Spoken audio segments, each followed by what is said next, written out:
It was just several weeks ago that a number of deep-pocketed conservative donors were talking to a GOP consulting firm in Florida about what many thought would be the unthinkable.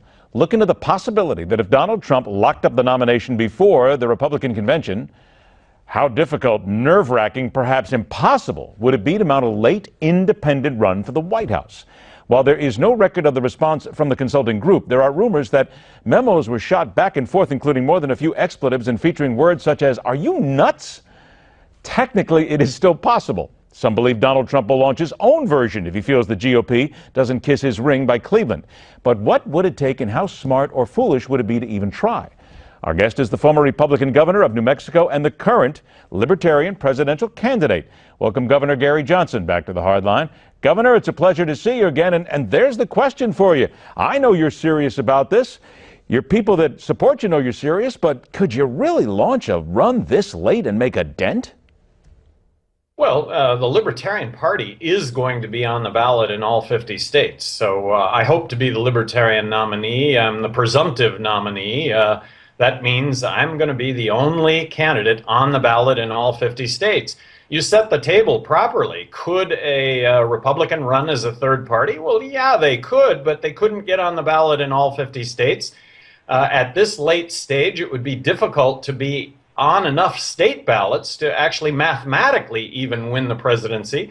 Could Donald Trump run as a third party at the very end? Yeah, but maybe he'll be on the state ballot. Maybe he'll be on the ballot in 10 states, mathematically not standing a chance to get elected.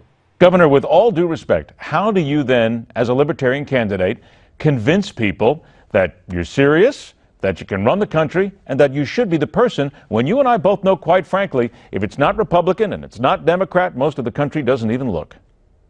Well, the only way a third party can win is to be in the presidential debates. That's the only way that a third party has a chance.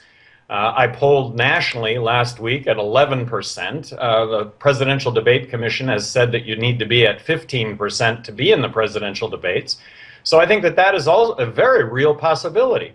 We're also suing the Presidential Debate Commission. Really, they're at the heart of this rigged game that's going on. We're suing on the basis of antitrust legislation, the Sherman Act, that they collude with one another to exclude everybody else. And we also think that the media signs documents to do the same. It's a rigged game. Our contention is that if you're on the ballot in enough states to mathematically be elected president, then you should be included in the presidential debates.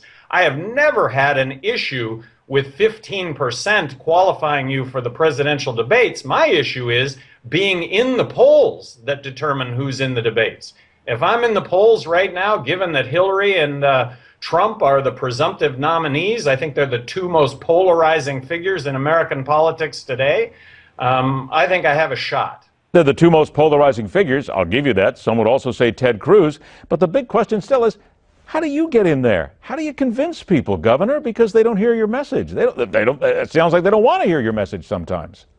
Well, like I say, the only chance that a third party has, the only chance that I have, is to be in the presidential debates. But you can't be there now. Excuse me if I can, but you can't be there now because those debates are pretty much gone at this point. So if we go from this point, heading right down towards the conventions, how do you reach out and grab somebody, Governor?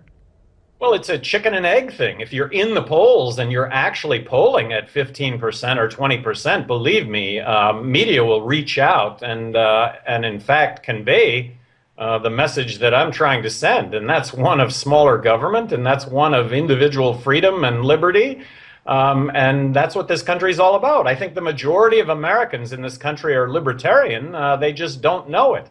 And speaking with a broad brushstroke, fiscally conservative, socially liberal, the definition of a classic liberal, which, like I say, I think most people fall in that category. Well, what does that mean? I hope I have a chance to describe that. I got about 45 seconds, Governor.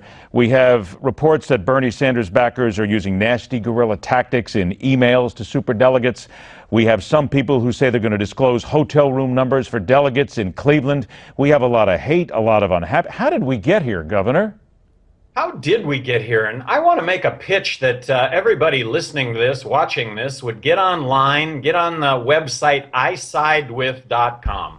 Get on that website answer the 36 questions. At the end of the 36 questions, you get paired up with the presidential candidate most in line with your views. In 2012, I was the next president of the United States, being in line with most people's views. I say, get online, take that quiz. Whoever pops up, knock yourself out supporting that person. I'll tell you what, that's not a bad idea, but here's the bad thing, Governor. I don't think you can get most people to spend 36 seconds doing something. That's a bigger problem that we have. Today, and now we're back to being in the presidential debates or being in the polls. Okay. If I'm in the polls, you're gonna want to have me on more often. Well, guess what? We're going to have you on more often anyway, because why not? We give everybody a fair shot. Governor Gary Johnson, it's a pleasure to talk to you again, my friend. Good luck. We'll catch up with you soon. Here's a good question for you now. Here's one question, okay? Not 36. Could the Catholic Church be about to change as never before? You're going to find out some answers to that when we come back right here, where we question everything on the Hardline.